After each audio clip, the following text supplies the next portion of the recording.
Going the distance with local sports. This is the X Sports Network. Got primary care? Find your way to better health with primary care by One Stop Medical. With decades of combined experience, you'll find a one-on-one relationship just like the old days, but with the convenience and technology of today. When One Stop Medical does primary care, it's the best.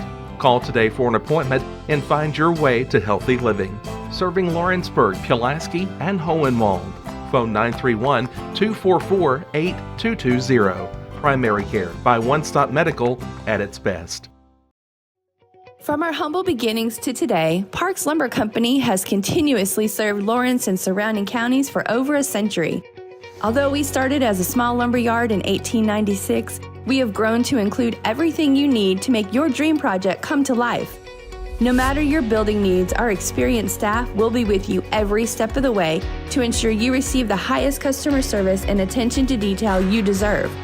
Visit us at 106 2nd Street or on Facebook. We guarantee you will see working with PLC is as easy as 1, 2, 3. There are now more ways to save at Quick Mart. Become a Quick Club member and easily earn rewards on qualifying purchases at Quick Mart convenience stores using the Quick Club app, available on the Apple App Store and Google Play. To save on fuel for work, use the Fuel Rewards Pro app to earn 5 cents a gallon on work fill-ups and redeem the savings for yourself. To get started, visit fuelrewards.com/pro or download the app in the Apple App Store and Google Play. Did you know that Resource MFG, an employee bridge company in Lawrenceburg, is the first and largest national manufacturing staffing company? They work alongside the top plants and facilities in the area to provide you with job opportunities in production, quality, maintenance, supervision, and all levels of management. Resource MFG has positions open right now to meet your needs today and a full staff ready to work with industrial partners to grow opportunities for this generation of workers and the next. Reach out today and start your employment journey with Resource MFG.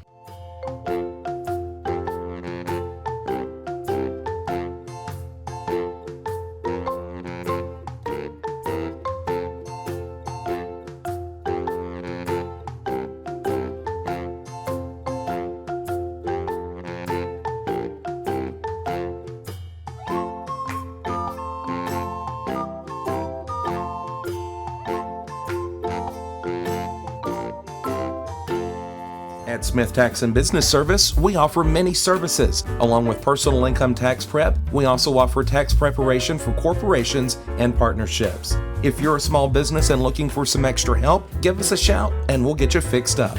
Call Mary Beth Smith, Marion Matthews, Brooklyn Bates, or Michelle Staggs to find out how we can help you. Located at 208 Pulaski Street, phone 931-244-6633.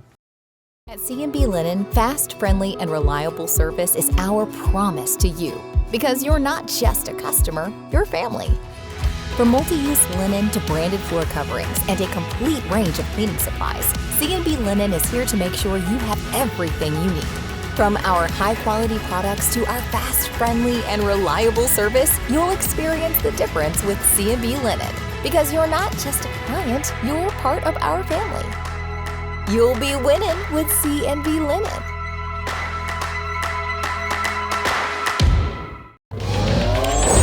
Going the distance with local sports.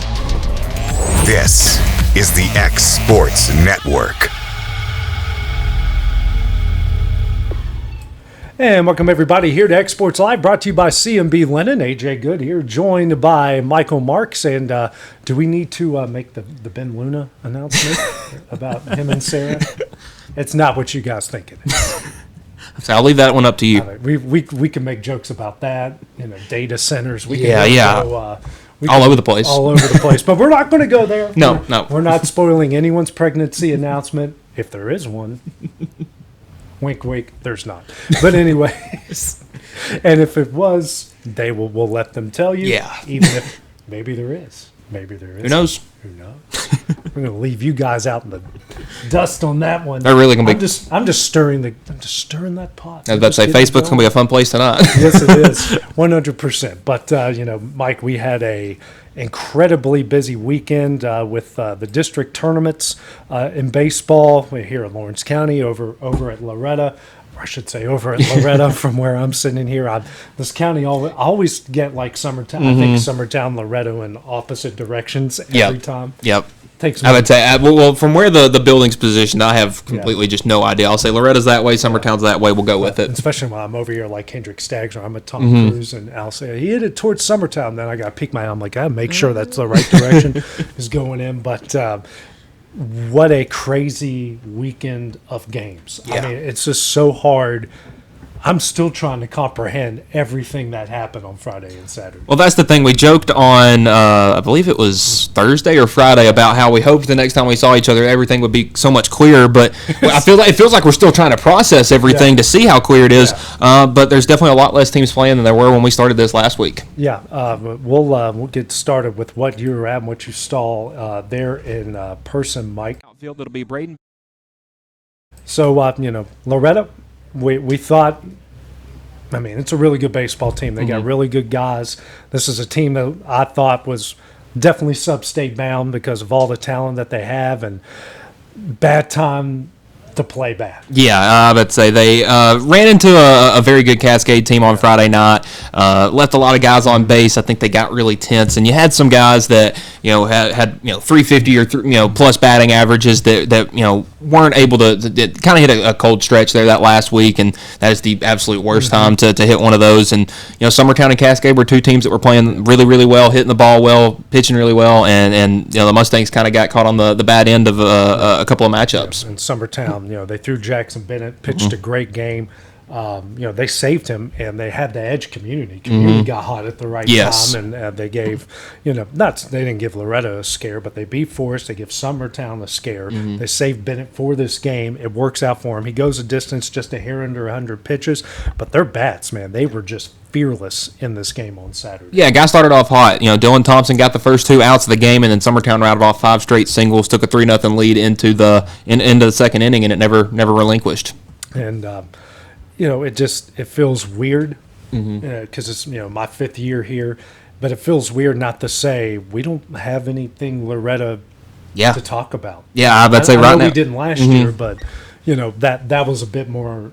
Understandable. Yeah. A lot of stuff going on. The basketball team went very far, and the schedules were a bit different, but this team just felt much different than what they were a year ago. Yeah, I would say they had a ton of confidence. They were a very good team, a very fun team. But like you say, baseball's a kind of sport where if you have one bad game, you can't let it turn into 2. And unfortunately, that was kind of the way it went for the Mustangs there. But a great win for Summertown. Their bats came out ready to play, and Jackson Bennett had an absolute dandy on the mound, which was good to see from him because the last time he pitched against Loretto wasn't his greatest outing, but so I had a little revenge for him. Yeah, and they move on. I haven't looked at the opposite. Is the opposite district wrapped up yet? I don't know if it's exactly wrapped up. But it's Riverside and Lewis County. I believe it is Riverside and Lewis County, and I believe it's Riverside hosting. Riverside hosting, yes. Okay, which I've driven by, with all my junior college and high school yes. visits. Everywhere I've gone, I've driven by there a lot. This past year, they got good facilities out there, and that's a pretty good team, but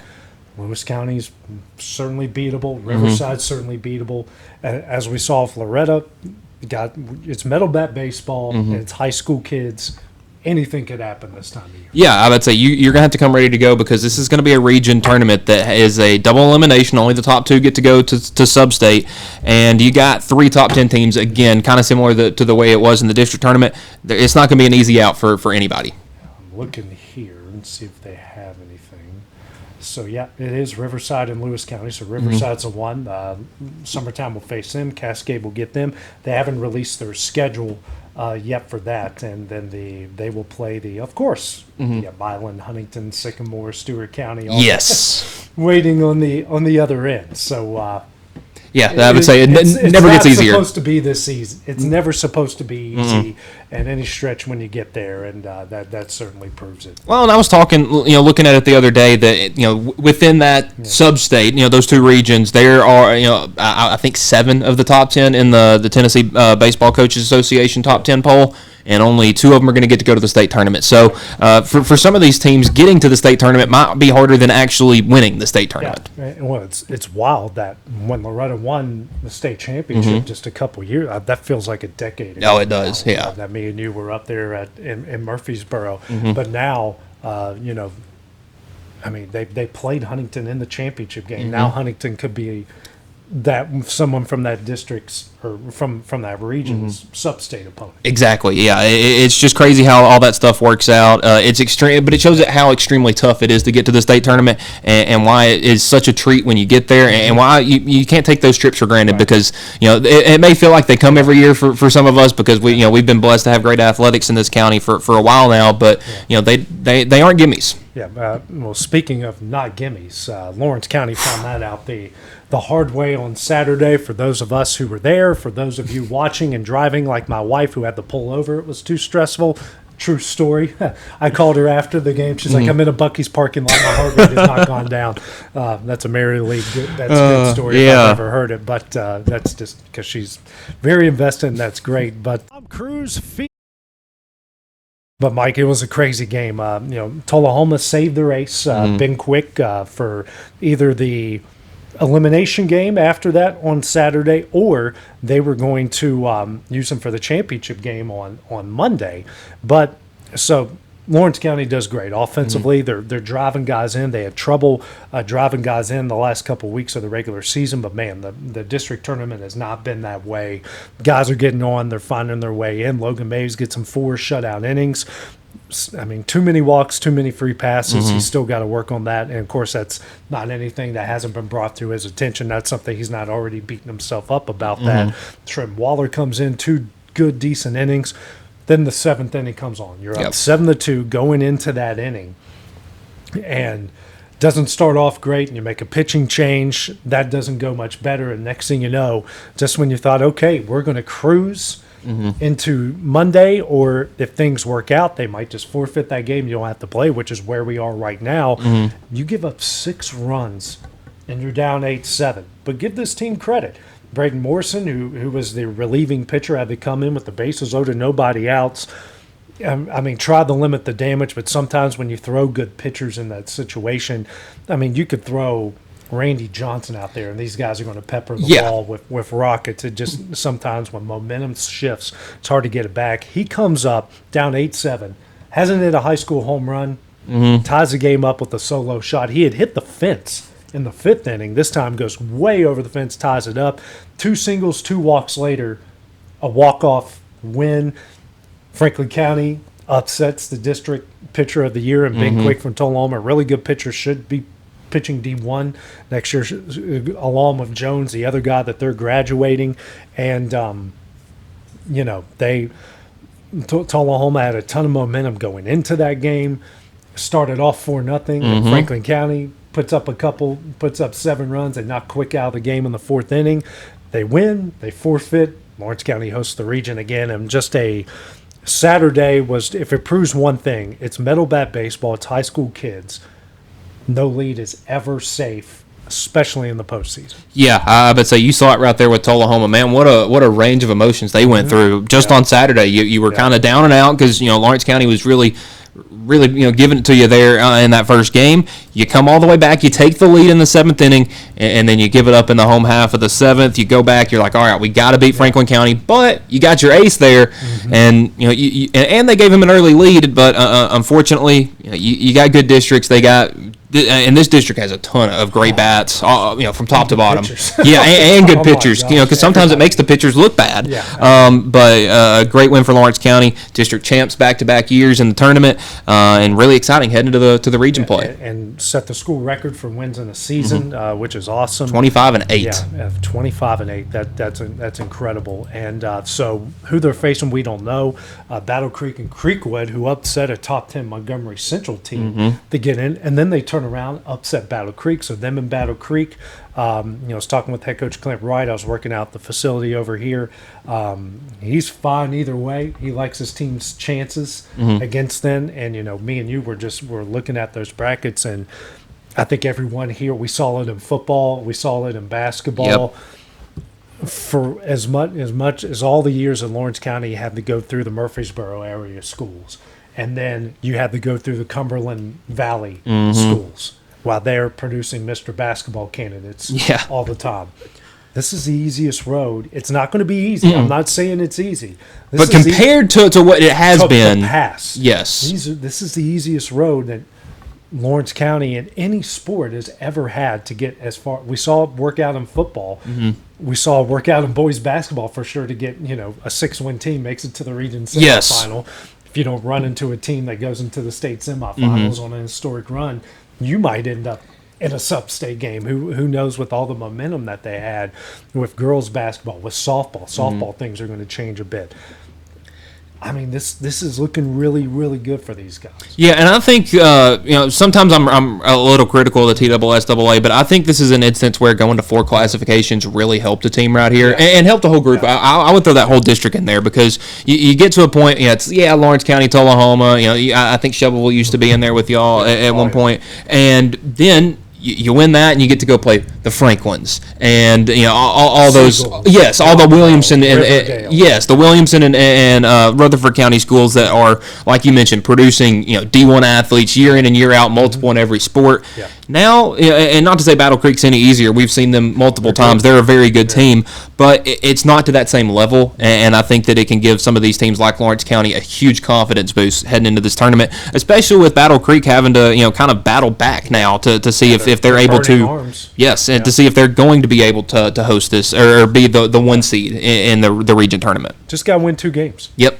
No matter how you do it, you win 2 games. I'm sorry, I'm trying not to burp in the microphone. That Diet Pepsi got me in. If you win 2 games, you go to the sub-state. Now, it's just a question if you win the first 2, or if you win the first, lose the second, win the next after that, you go to the sub-state, and you look at the opposite teams. It's like White House and Liberty Creek and all those kind of North Nashville area teams. Good teams, but again, you're not having to go through that Rutherford County, Williamson County gauntlet.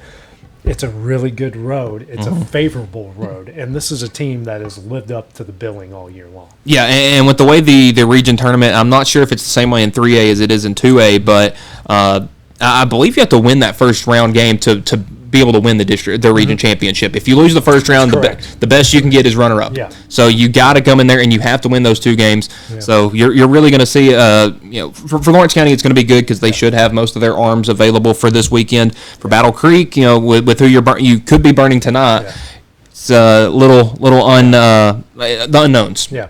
And then, again, it depends on who you play in that first game. I was talking with Coach Wright about where do you go pitching-wise. If it's Creekwood, where do you go with? If it's Battle Creek, who do you go with? And the good thing for him, got a lot of guns in that arsenal that you can use, that you can go with and feel comfortable with. And again, if you got a bunch of guys capable of giving you 5 solid innings that can keep a lead, or especially if your offense is still clicking because you score 14, you score 14 and 9, you score 23 runs in 2 games.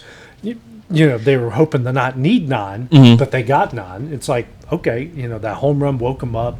They, again, like I said, they had struggled driving in guys. They were, I think, over the last 2 weeks of the regular season, averaging 10 left on base a game. And then these 2 couple games, it turned into like 4 or 5. Yes. And when you're getting 15, 16 guys on, it's a good clip. It's a good, yes. And another thing for this Lawrence County team is they've been able to win games in multiple ways. They have those 1-0 and 2-1 wins, but they also have a 10-9 win over Loretto, a 9-8 win now over Tullahoma. They've been able to keep up with these teams, whether the bats are on or not.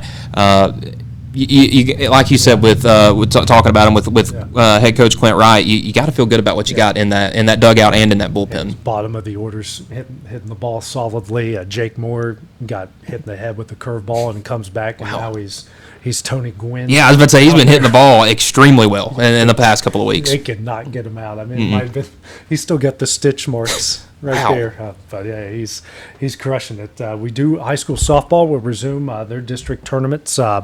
Lawrence County's got Franklin County, the only team they lost to in district play. They host them tonight at 5:30, and Summertown has Cascade.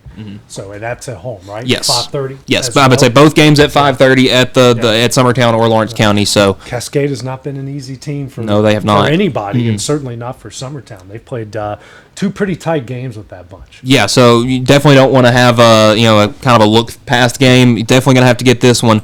But the tough thing with this district is you're going to have to turn around and most likely face Community if you do get the win at Community if you do get this win. So it's kind of spoils of riches in District 9 AA. Yeah, it's tough. Again, Forrest isn't an easy out. Their pitching isn't that great, but their bats, their bats can keep them in any game. So that's going to be a tough road to hoe for them right there. And then again, Community. But I will say this.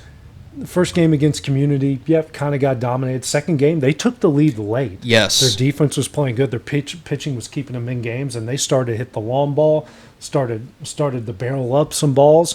I think the more that they play Community, the more this team really levels up. And that's the thing. You may not want to face them, but if you're getting closer every time, eventually one of these times you're going to knock them over.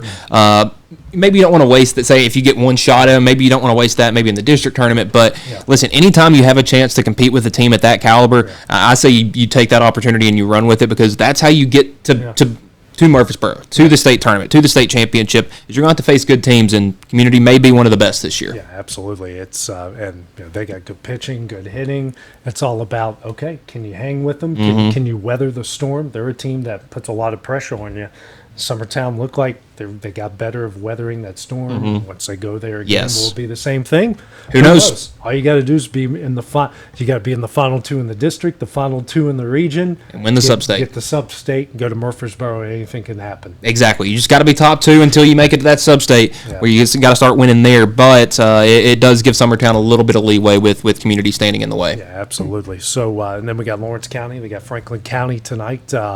That road, for them, they play Giles County. They've won all three games against them this year, but it's a 3-1 game. But one thing I will say, their pitching is coming to play. Early on they were giving up a lot of runs. Defense was making a lot of mistakes. It seems like every game now, kind of since that middle of the stretch, the pitching is tightening up. The defense is tightening up. They're making fewer errors. They're making fewer mistakes. They're getting a whole lot more outs. And when that offense tees off, this could be a dangerous team going down the stretch. Yeah, very dangerous with Lawrence County. I mean, I'd say I've seen them several times, and I've mentioned how that offense can get on a run, and they're tough to stop. But the pitching has been really good as of late. You've gotten some great starts from Elizabeth Hagan, from Callie Brown. If you can get that again tonight, put you even further into the. I believe it would put them in the championship for the district tournament if you win tonight. It does. Yeah, it'd definitely be a good spot to be. Yeah, they'll be in the winners bracket Tuesday. Which they get the host if they win. If they win that, then they go into the championship game on Friday, so they get some time off there. If they lose, I think if they lose tonight, they play Tuesday, then they play Thursday, and then Friday. But if they win tonight, win Tuesday, they're off till Friday. Exactly. And another kind of thing to keep an eye on with that district is how close all of those games were, not only between Lawrence County and everybody else, but really everybody. That game one winner over Giles County 3-1. If that feels like a blowout almost. So this district tournament's going to be extremely close, extremely competitive. But this Lawrence County Lady Cats team has been so good the past couple of weeks. You'd love to see that carry over to tonight. I'll be on the call tonight, excited. Been wanting to get over there. Yeah. Gosh darn it, you keep playing the same time the Wildcat baseball team does.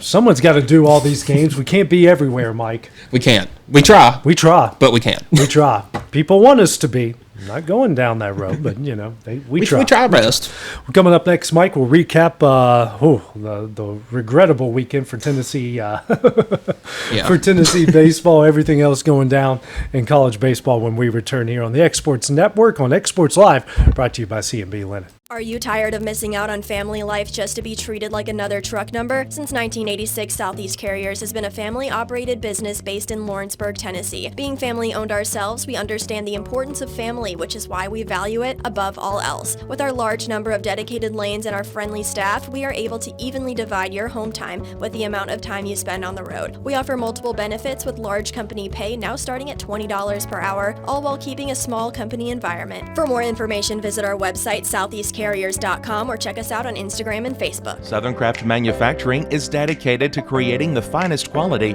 and greatest value products in the death care industry. Southern Craft has perfected blending old world craftsmanship with modern manufacturing technologies to create a full line of steel, wood, and corrugated caskets. Family owned and operated for over 30 years, Southern Craft is now looking to hire local and regional truck drivers, welders, and production workers, each with great starting pay and a benefits package. For more information, visit southerncraftmfg.com.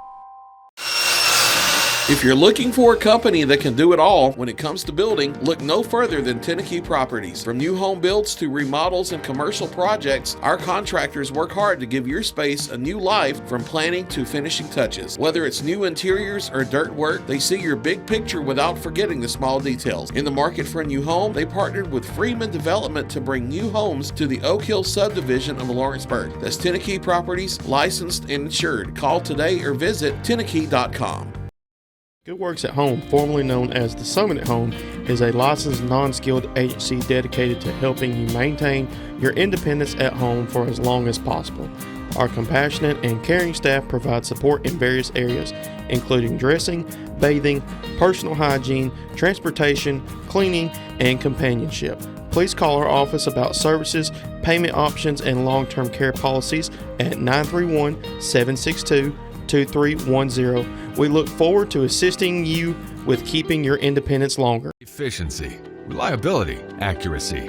Move forward with your real estate sale or purchase with Title and Escrow of Lawrence County, the most experienced closing team around. Working with clients locally and throughout the state, we offer a wide range of services, including the expertise of an on-staff attorney, backed by our more than 49 years experience in titles and closings. We get the job done on time at a fair price and ensure every last detail is correct. Our goal is to give you peace of mind. When you work with us, you work with people who live where you do. We understand the importance of the real estate community and strive to build strong relationships with all parties involved in the process. Whether you're buying a home, selling a business, acquiring land, or anything in between, you're in good hands with Title and Escrow of Lawrence County. Put the most experienced closing team on your side. Contact Title and Escrow of Lawrence County today.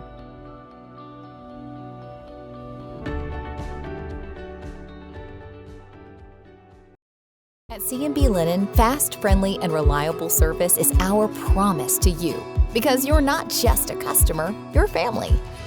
From multi-use linen to branded floor coverings and a complete range of cleaning supplies, C&B Linen is here to make sure you have everything you need. From our high-quality products to our fast, friendly, and reliable service, you'll experience the difference with C&B Linen. Because you're not just a client, you're part of our family. You'll be winning with C&B Linen.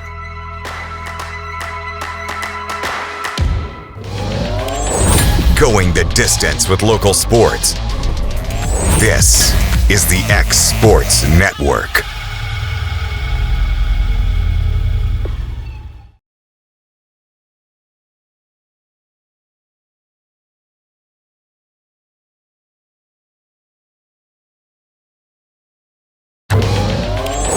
Going the distance with local sports. This is the X Sports Network.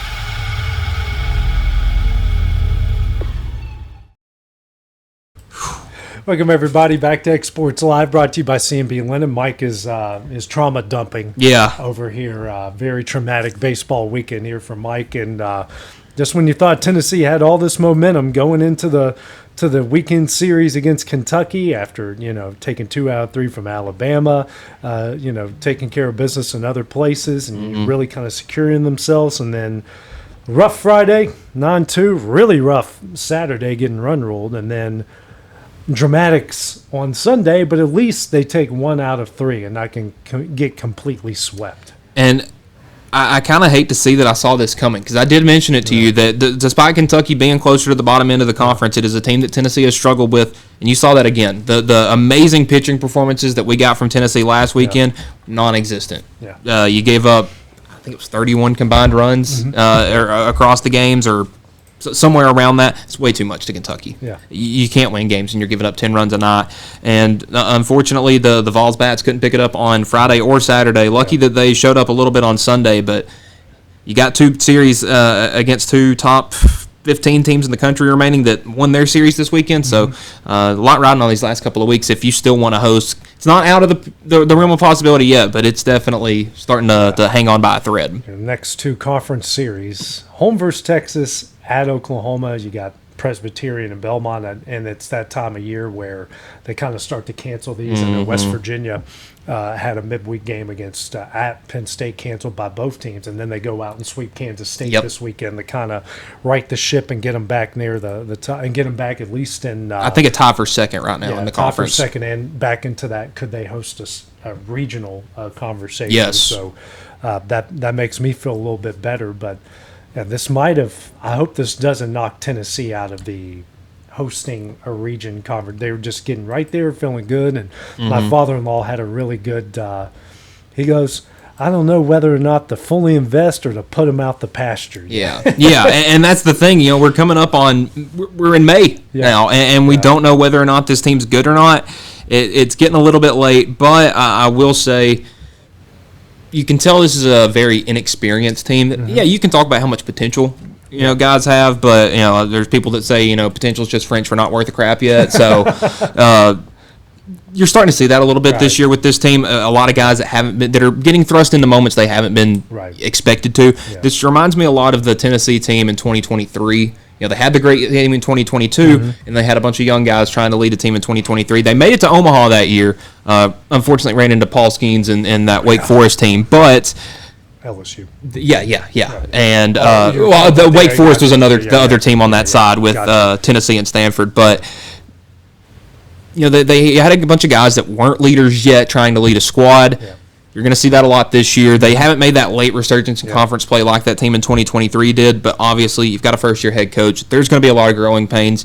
I'm not out on this team. I'm not out on Josh Elander because look at where Texas A&M is right now. They're number 9 in the country, and everybody loves Michael Early in College Station, so give him some time. Let him get his guys in there, see if he can work some things out, maybe hire a new pitching coach. And 2026 may be a wash, but it's obviously way too early to start counting out years. Yeah. And you can take 2 out of 3 or maybe sweep Texas, and then you go take 2 out of 3 from Oklahoma, and then everything's right with the world. Exactly. Then you're probably the 14 or 15 spot, maybe win a game in Hoover, and you're locked for hosting. So I would say weekends can change things. We still got some big ones left, and I'm sure that those are going to have some major impacts on hosting. Yeah, and and then Tony Vitello over at the Giants is having to pull up his top guys just to bring a spark to this lineup. That is, was not a good road trip for the Giants this past weekend. No, it was not, and they're kind of in that spot that we talked about with kind of Loretto softball and stuff like that they're stuck in a really good division where they're going to have to play a lot of games against the Dodgers, a lot of games against the Padres, and even the Arizona is a very, the Cubs are doing good. Yes, exactly. Well, you have all those teams out in the West and in the National League that are having such a good year, and kind of similar to what I'm saying with Josh Elander can be said for Tony Vitello. Look, this is a young head coach, somebody that has been thrown in a position that nobody has ever been thrown in before. No pro experience straight from college, but it's been a rough start to the year, and they've 2-8 in their last 10. It's a rough road trip, and the pitching has really been letting them down lately, and it doesn't get any easier with their next series coming up Monday, Tuesday, Wednesday against San Diego, who is one of the harder teams in baseball right now at 20-13. As long as they're not playing the Cubs. Yeah, and quickly. On the major league front before we get back to the college side. How about the Braves? They're off to their best start since 1892 when they were the Boston Bean Eaters, 25-10. They've already scored 200 runs in 35 games. That's unreal. I would say anytime you hear something that hasn't happened since 18-something, Benjamin Harrison was your president, okay? So it's been a while. But I think this is kind of something that we almost saw coming. It was going to be on the pitching. Could they stay healthy? Yeah. As of right now, nobody on your pitching staff, at least you're starting 1 through 5, is on the IL, and the bats have been great. Drake Baldwin's been awesome. Matt Olson, Ozzie Albies, Austin Riley, as long as those guys are in the infield, you feel good. Michael Harris has been having a good start to the year. Yeah. The big thing with this team is Ronald Acuna. He's on the injured list right now, the 10-day, shocker there. But he's Ronald Acuna. He's not going to be there long. His batting average is a little low right now, but obviously I think picking up Matt Olson's. He's on my fantasy team. Yeah, and he's having a great year. There's a reason why I always get him every year. And already 11 home runs on the year. Yeah, I know. Off to a great start, and that's been the key for this Braves. I'm talking about their batting, but their pitching staff. It was so down last year because of all the injuries. They've kept everybody healthy up through the first month and a half of the season. If they can keep it up, this could be another Atlanta team looking to make a run in October. Switching over to Tennessee softball, take 2 out of 3 from Missouri. The tournament in Lexington starts this week. I think it's tomorrow. They start tomorrow. They don't play till Friday. Wednesday. They'll get the South Carolina Ole Miss winner at 5 on Wednesday. So they finish 5th in the league. It's kind of crazy with all these top 10 teams and all these series that they're winning against top 10 programs, that they're the 5 seed in the SEC tournament. Well, you look at a team like Arkansas that has had such a great year. They're 7th in the conference. You got good teams that, Mississippi State is going to be one of those teams kind of on the outside fighting in for a tournament spot. Yeah. They're having to play in a play-in game. It is no easy battle for anybody in the SEC. And Tennessee could quite, literally lose that first game and be out. Yeah. And it wouldn't shock me one bit. Yeah. Just because winning that tournament, wherever it is, it's in Lexington this year, is so tough. Single elimination. It's so tough because you're going to have to go in, and unless you're a top 4 team, you're going to have to win at least 4 games in a row. Yeah. And against SEC competition. I like this bracket. No double elimination. No. Listen, if you're going to win, you got to earn it, and somebody's going to. And I'm really intrigued to see. It's not going to mess up anything tournament seeding wise, but I'm curious to see who comes out of here on top. I think they still host a regional. 100%. They win Wednesday, then they get Texas on Thursday, and then if they beat Texas on Thursday, they get the winner between Florida, Bama, and whoever else is in the other games. I'm not going to go read everything. So it's crazy. Tennessee 16-8 was 5th in the SEC. Oklahoma's 20-4 regular season champs. Well, and then you go look at the baseball standings. 16-8 would be in first place right now. Yeah, it's so even, man. It's crazy. Speaking of college softball, UNA got the 3 seed in the A-Sun tournament. If my computer will let me. They did an incredible job. Got a weekend sweep. So trying to let's look at the full bracket here for the Lions. They will get the Eastern Kentucky North Florida winner on Wednesday. If they win that game, they will get Stetson on Thursday. I think this is all Siegel. No, hang on. We got some losers in this one too. No.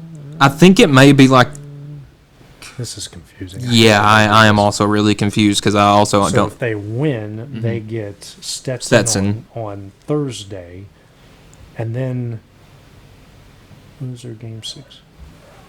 There's some okay. It will have to pop if they lose. I think if they don't win. Well, I'm looking at the scenarios here, and it's like one of the Friday games is winner of game 8 versus the higher seed of the losers of game 6 or 7. So this is going to be one of those that because it doesn't have an actual bracket, it just has the games laid out for me, and I am a little confused. So there's one well, it's the low. Okay, I need to see our official bracket. Oh, I think I found one. Okay, I think I found one too. Okay, yeah. So if they. Oh, that is really confusing. They beat. So it is a double elimination. Elimination. I think after the play-in, it is a double elimination. If they lose, which is they are game 4. If they lose, they'll play again. Then they'll play right after that against the loser of game 3. Yeah, Jacksonville, Florida Gulf Coast, Austin Peay. If they win, they play 2:30 the next day against Stetson. They lose that game. They'll either play at 5 o'clock or 2 that night, the next game, or 2:30 the next day. Oh man, yeah, this is and I'm not hating on the ASUN one bit, but it's just really I haven't seen a bracket like that before. That's the way I'll put it. It's an 8-team and it's double elimination for the semifinals. I believe the final 4. That's when it turns into a double elimination, which I guess it's a little, but I mean, I'm also a person that was not a big fan of the SEC baseball tournament that was 12 teams and it was double elimination up to some point, and then it was just when you start mixing double and single elimination, I get a little lost in that. Yeah, North Alabama had Friday night had their first 3-run home run game by Petey Kraska. Dropped the next 2, but they're sitting there still atop the Gold Division, 15-9. They still got 2 more series against. They're at Central Arkansas, then back home Austin against P. Austin P. Sitting there 24-22. Still sitting pretty, even though I bet they wish they would have played Bellarmine a little bit or saved some of those runs for Saturday and Sunday. But man, this team can absolutely hammer the baseball. Right now. And again, you scored 8 runs on Saturday, 6 runs on Sunday. It's definitely nothing to get your heads down about. You got to find some pitchers. You can't give up. You're not going to be able to give up 15 runs in a Saturday game and win it. Very often. I mean, obviously there is a chance there, but and again on Sunday, everybody's a little worn down, a little tired. You give up 9 runs, it's hard to get that back. So if they can pick up some big outings from some pitchers coming up here against Central Arkansas and Austin P. That would be the key to them making a deep run. Moving to the NBA playoffs, man, the East was a lot of fun in the first round. We had 3 Game 7s and a Game 6, so the Pistons, after going down 3-1, man, how about the Met? Was it Friday night? Because I saw the stat. Friday night where they missed 23 straight shots and went 45 minutes in real time without making a basket. Yeah.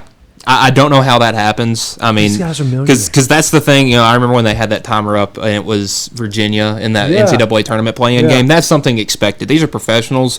That should not happen. And the Magic and their head coach now, and it stinks because because this is the first time the Magic have had because I feel like people don't remember before that they hired the coach that they do have. Magic sucked. I mean, they were not very good. They were, bottom 4 or 5 picks in the draft every year, and they weren't making the playoffs. They weren't getting anything good out of it. They finally have something good, and obviously, we're in a day and age in sports right now where if you don't win the championship and whatever it is, your coach isn't good enough. You got to cut them and work for something new. When you get the 1 seed down 3-1. It looked like, Pablo Banchero and all those guys, because the talk was some of these guys that they had drafted and they developed had kind of regressed. Yeah. And that I was hearing all that noise. And then they get in this series, it's like, okay, they're taking it to the Pistons.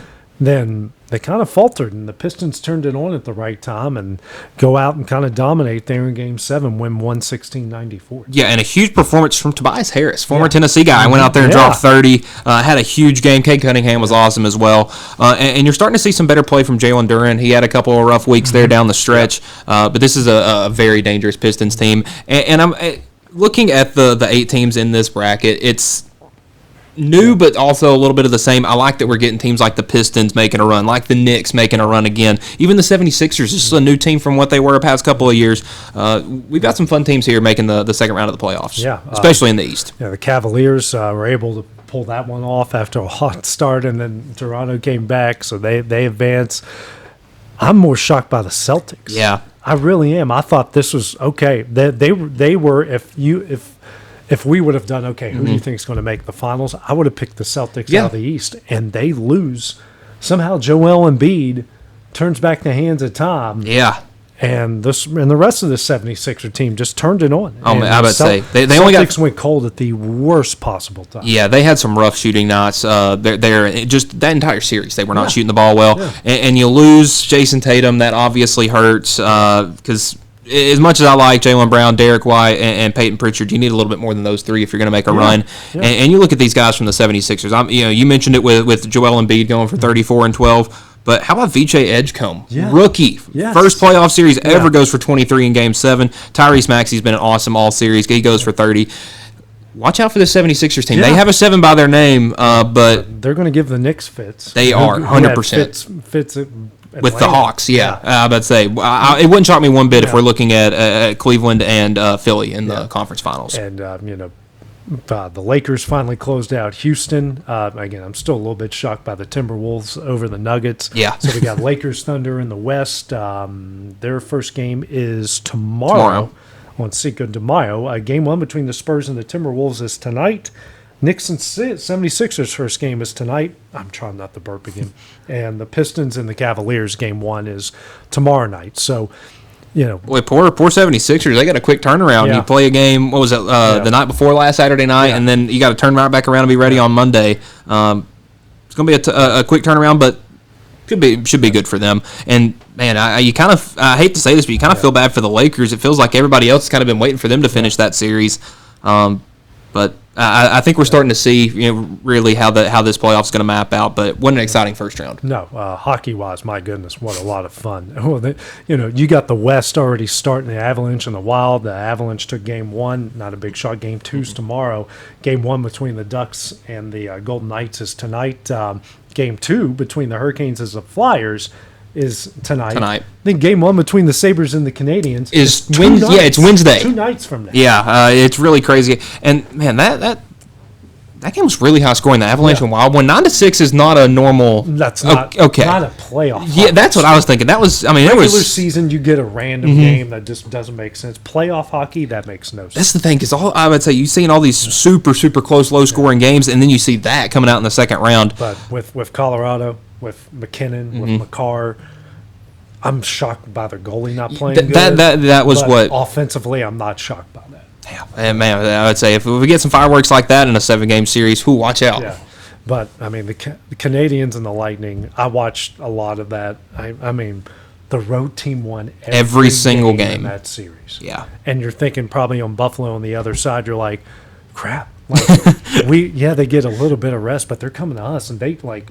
how do we handle this? We're just lucky that we might be if we win one home game, we might win this whole series. Yeah, that's going to be the key is can we win a game at home? And Buffalo is a very good team. They handled Boston in 6 games rather easy. Yeah. So I think the only thing going in Buffalo's favor is the fact that Tampa Bay, the Lightning Canadian series went to 7 games. Yeah, Hurricanes up 1-0 on the Flyers. I don't know if the Flyers are kind of running out of a little bit of juice here. I think if they would have swept Pittsburgh or 1-5, they'd be a little bit better condition right now. But I think Carolina's a team on a mission. I think it helps that the Lightning didn't win because I think the Lightning matched up with them talent-wise, and they can play that style and play up to that level and that speed and be physical. I think the Flyers are just a hair too slow. This might go to 6. It might more than likely will go to 6, but I still think Carolina wins it. Sabres and the Canadians are just a toss-up to me. I mean, Buffalo's the favorite, -130 to win this series, but I mean, that's close enough that it is a toss-up, pretty much. Pretty much. Yeah, I would say that's probably going to be the one I keep my eyes on. I really enjoyed that Lightning Canadian series, so I haven't really picked a team yet to root for in this playoffs, but it's slowly becoming the Canadians. Yeah, it is for me, and I'm loving the Ducks. They got the Golden Knights tonight. They already beat one star-studded team. The Golden Knights another star-studded team. Yeah, I would say, what does another one mean? Bunch. Look out tonight, 8:30 and 6 and 8:30, both games on ESPN there. Flyers and the Hurricanes, Golden Knights and the Ducks. That should be a lot of fun. So, Mike, that takes us to it's like I know these aren't like officially celebrated, like we don't get off for school sort of things, but we have May the 4th today, Cinco de Mayo tomorrow. Which one do you celebrate more? Big time May the 4th. I'm a huge Star Wars guy. I can thank my mom for that. I'm quite literally, as soon as I leave here, I'm going to go home and I'm going to watch A New Hope. That's the one I watch every year. Games to go to. Yeah, exactly. Yeah. I would say unfortunately or fortunately, however you're looking at it. Somehow, but definitely going to keep. I got to watch A New Hope. That's my go-to every May the 4th. I watch that one. Other people think some of the newer ones are their favorite, but it's May the 4th. It's Star Wars. You got to go back to the original. Yeah, CJ, just randomly, we turned it on Disney because he kept saying, "I want to watch a Mickey Mouse movie," and they don't have. Well, they do have like Fantasmic and some of those older ones. Then he sees like the first thing that pops up is Star Wars. I want to watch Star Wars, and me and my wife are like, "He's 4. Do we let him watch this?" I mean, he was just, that opening scene where the what are the guys in white? The stormtroopers. Stormtroopers walk out and they start shooting. He's like, oh, and he's around me too much, so he thinks he has to play by play everything. Oh, Daddy, he hit him with the red thing. I'm like, yeah, I see it, buddy. Pew, pew, pew. And that's the one thing I haven't thought about is talking for a living. Is boy, my kids are going to be talking so much. We went to the pirate show, Gatlinburg, but Pigeon Forge, that whole area next to the island. He talked the entire time. I love it to death. Daddy, you see the seal? Oh, the pirate come from the ceiling. Daddy, you see? Like, everyone around us loved it. And I'm just like, oh, man. He thinks, I'm like, buddy, Daddy, when Daddy watches sports, Daddy doesn't, unless he's working. Like at these games, yes, I do. But when I'm at the house, I don't even commentate on those. No. I'm a little too nervous, and I'm afraid of what him and his sister are going to hear that they're going to repeat later, and will get blamed on me, which... guilty as charged probably, but but not that I don't love Cinco de Mayo because I'll probably go get tacos or something like that. Go out to eat because I mean it's Cinco de Mayo. It's a big holiday. Go get go get some queso and a margarita or something. Who knows? Some guac and whatever the case may be. Celebrate however you want. Which us was always a fun sports holiday when I was in local TV news. It's like, here's how I celebrate Cinco de Mayo. Bag of Taco Bell. Yep, That's exactly. As good as it got for us. Oh, 100%. But hey, listen, I don't know if they still do it, but on the app, I think Taco Bell, I don't know if it was National Taco Day or Cinco de Mayo, they do like $1 tacos. And I don't know what the limit is, if it's like 3 or 4 or something like that, but maybe something to keep an eye on for tomorrow. Okay, yeah, we'll keep you updated. We got shows today, Wednesday, and Friday. So for Michael Marks, I'm AJ Good. See you guys on Wednesday. Going the distance with local sports.